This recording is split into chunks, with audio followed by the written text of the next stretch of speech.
Good evening, YouTube viewers and subscribers. So I've got yet another Sato FA-180 engine here. This is not mine, this is yet another customer engine.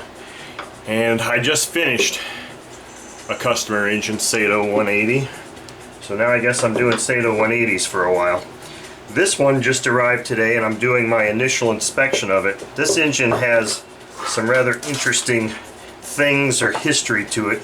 It's been partially disassembled already because the owner was inspecting it. From what I gather, this engine was purchased some years ago, maybe 5 years ago or so, and I was told at that it was run on glow fuel a few times and then converted to gasoline ignition and then maybe run one time, and then the owner that has it now purchased it.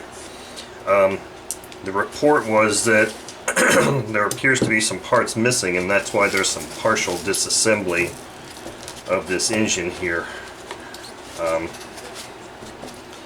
So one of the things that is missing, I'm told, is the push rod. There's a push rod missing, although I think I see one in this, and this one definitely has a push rod that's missing, and some of the adjusting nuts had been removed. So the one thing I looked at when I first pulled this out of the box was that for a Sato engine, let me zoom in here a bit, this engine already seems to have some strange in play. Now this isn't tight on here at all, this can pull right off, and that's kind of why I was like trying to rotate it to check the compression of the engine, because it does have a plug in it. Obviously it's not going to feel right because there's not a push rod in there, but the owner also suspects that maybe either a cam follower is stuck or is missing. So we're gonna have to inspect or do pretty much a complete teardown of this thing. I just don't like what I'm seeing here. I've never seen this before on a Sato engine. I hope you can see it on the camera. It's just some in play in the crankshaft that is really unusual to me. So I'm gonna go ahead and start tearing into this guy here. Alright, so it smells like some strange preservative oil of some sort. It looks brand new inside there. I mean, aside from the missing push rod thing, this engine looks really good. It looks really brand new. I don't know that I'm going to be needing to do a bearing replacement on it. Why in the hell is that? Okay, there we go. But I really have no idea what to expect with this thing. So just to get this wire out of the way, I'm going to go ahead and take these two screws off of here. I didn't like that. Get this silly homemade ignition thing off of here. Looks like those screws are longer screws because of the thickness of this block, so maybe I've got some other screws on hand for a Sato engine that I can put back in there, because obviously these are going to be too long. I'm just going to leave those out and leave it like that for now. The next big hurdle is, I'll pull these gaskets off real quick because they're in, there was a gasket on one but not a gasket on the other. Let's see if these are going to cooperate. Oh, yes, that's what I like to see. No force at all required. There should be no force required to pull that out. There's one push rod. Let's see if we're going to be lucky on this side too. Yep, good. This is exactly how these rocker arm pins should come out. It should require no force whatsoever to unscrew those. So if you come across a Sato engine that has those really tight, either they were over torqued at the factory or somebody that was working on the engine over torqued them, because they shouldn't be torqued like that at all. Okay, so we do have cam followers.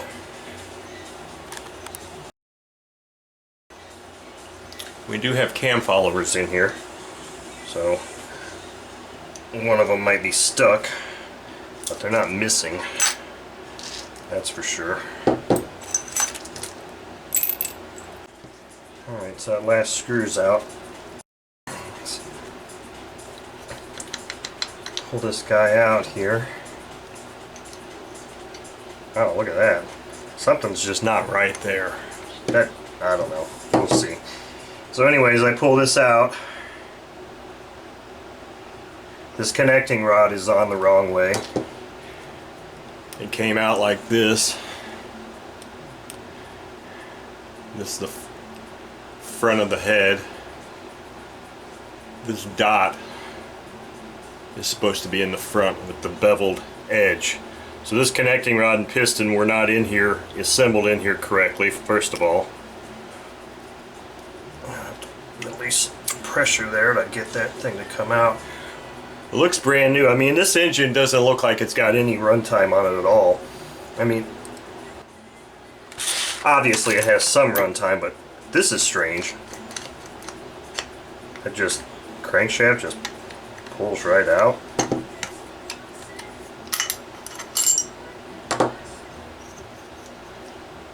Those bearings feel fine. Maybe this was rebuilt along the way. These bearings are fine. There's nothing wrong there. I've just never seen a crankshaft on a Sato that just will go right in like that.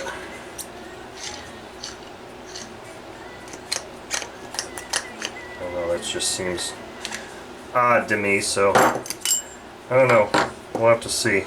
Anyway, the last thing to do is take these other two screws off and see if we've got stuck cam followers. So I'm going to have to tear this whole timing cover apart. And maybe that'll be as far as I go on this engine.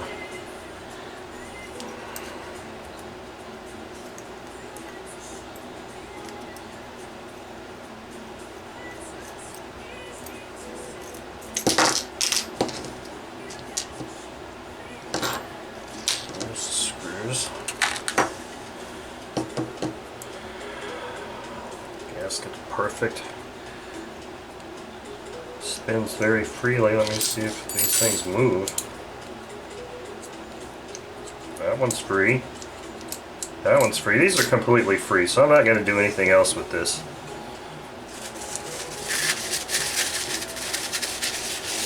So the only problem I've seen with this engine so far is that it seemed like, well, one push rod is missing. The crankshaft had some strange in-play even when it was fully assembled, but this bearing looks like it's the right size bearing.